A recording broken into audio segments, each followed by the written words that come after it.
गुरुजी पंडित प्रदीप मिश्रा जी द्वारा खगड़िया बिहार में नंदीश्वर शिव महापुराण कथा के 19 जून मतलब पहले दिन की कथा पूर्ण हो चुकी है। आज पहले दिन की कथा में गुरुजी ने नंदीश्वर महादेव का जिक्र करते हुए वर्णन करते हुए 3 काफ़ी अच्छे उपाय बताए हैं। वे सभी उपाय हम आपको इस वीडियो के माध्यम से समझाने की पूरी कोशिश करेंगे। सबसे पहला उपाय गुरुजी ने पहली कथाओं में बताया था, जो आज बताया। गुरुजी ने कहा, अगर जीवन में बहुत बड़ी समस्या आ गई हो, परेशानी आ रही हो, आपको कुछ समझ में नहीं आ रहा हो क्या करें या क्या ना करें, तो बस आपको एक कार्य करना है। आपको मौन वाला उपाय करना है। आपको मंदिर में जाना है और नंदी भगवान के पास में बैठ जाना है और वहाँ से महादेव के दर्शन करना है, शिवलिंग के दर्शन करना है। आप चाहो तो नंदी भगवान के जो उठा हुआ पाँव होता है उसे पकड़ लें और महादेव के निरंतर दर्शन करें। कुछ भी नहीं बोलना है, ना कुछ करना है, बस आपको मौन रहकर महादेव के दर्शन करना है। महादेव आपके जीवन की व्यथा स्वयं समझ लेते हैं और आपके जो कामना रहती है, जो परेशानियां रहती है, उसमें नंदीश्वर का भी बल विद्यमान हो जाता है और आपके जीवन से वे परेशानियां, दुख, तकलीफ, बीमारियां सब दूर होना स्वतः ही शुरू हो जाती हैं। यह नंदीश्वर शिव महापुराण कथा में गुरुजी का बताया आज का पहला नया उपाय था, जो आप रोज़ मतलब कभी भी कर सकते हैं। यह उपाय आप जब भी मंदिर जाएं तब कर सकते हैं, सुबह या शाम कभी भी कर सकते हैं। अब बढ़ते हैं आज मतलब 19 जून की नंदीश्वर शिव महापुराण कथा में गुरुजी का बताया दूसरा विशेष उपाय की ओर। यह उपाय इसलिए विशेष है क्योंकि गुरुजी का बताया यह बिल्कुल नया रोग मुक्ति उपाय है। गुरुजी ने कहा, अगर ऐसी कोई बड़ी बीमारी हो गई हो जो ठीक नहीं हो रही हो, या फिर लीवर, किडनी या कैंसर जैसी बीमारी हो गई हो, तो आप यह उपाय कर सकते हैं। गुरुजी ने कहा यह उपाय आप रोज कर सकते हैं। आपको इस उपाय में एक दूर्वा और एक बेलपत्र का उपयोग करना है।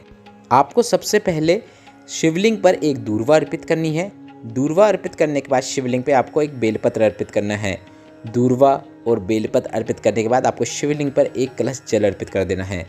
जल अर्पित करते समय आपको नंदीश्वर महादेव का स्मरण करना है। गुरुजी ने कहा, इस प्रकार से जो नंदीश्वर महादेव का स्मरण करते हुए दूर्वा और बेलपत्र पर जल अर्पित करता है और थोड़े से जल को प्राप्त करके उसका आचमन नंदीश्वर महादेव का स्मरण करते हुए करता है, उसके जीवन में कितनी ही बड़ी बीमारियां क्यों न चल रही हो, लीवर, किडनी या कैंसर जैसी बीमारी क्यों न चल रही हो, उसको लाभ जरूर देखने को मिलता है। यह एक विशेष उपाय है जिसे आप रोज़ कर सकते हैं। अगर यह उपाय आप रोज़ सुबह करेंगे तो काफ़ी अच्छे परिणाम आपको देखने को मिलेंगे। गुरुजी का बताया यह बिल्कुल नया रोग मुक्ति उपाय है जिसे आप कल से ही शुरू कर सकते हैं, 20 जून से ही शुरू कर सकते हैं। नंदीश्वर शिव महापुराण कथा के पहले दिन की कथा में गुरुजी का बताया यह बिल्कुल दूसरा नया उपाय है।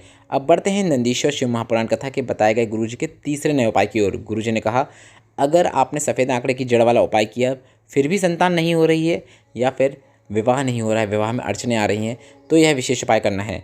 आपको 5 बेलपत्र, 5 पुष्प, 5 दूर्वा और 5 कलश जल का उपयोग करना है।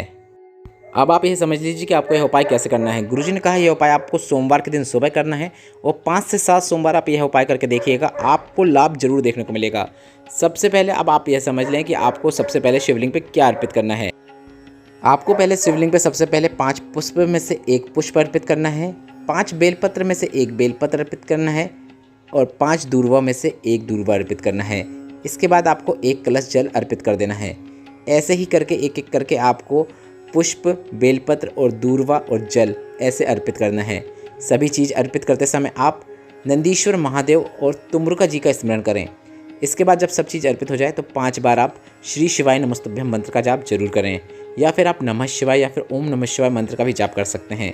बस इतना ही करना है। गुरुजी ने कहा यह उपाय अगर आप 5 से 7 सोमवार करके देखेंगे तो आप अगर शीघ्र विवाह के लिए कर रहे हैं तो अच्छे रिश्ते आएंगे और अच्छे संबंध की आपको प्राप्ति होगी, और अगर आप संतान प्राप्ति के लिए कर रहे हैं तो आपको निश्चित सफलता जरूर प्राप्त होगी। गुरुजी का बताया नंदीश्वर शिव महापुराण कथा के पहले दिन की कथा के सभी उपाय आपको बता दिए। अगर उपाय आपको उपयोगी लगे हों तो वीडियो को लाइक करके कमेंट बॉक्स में हर हर महादेव जरूर टाइप कीजिएगा।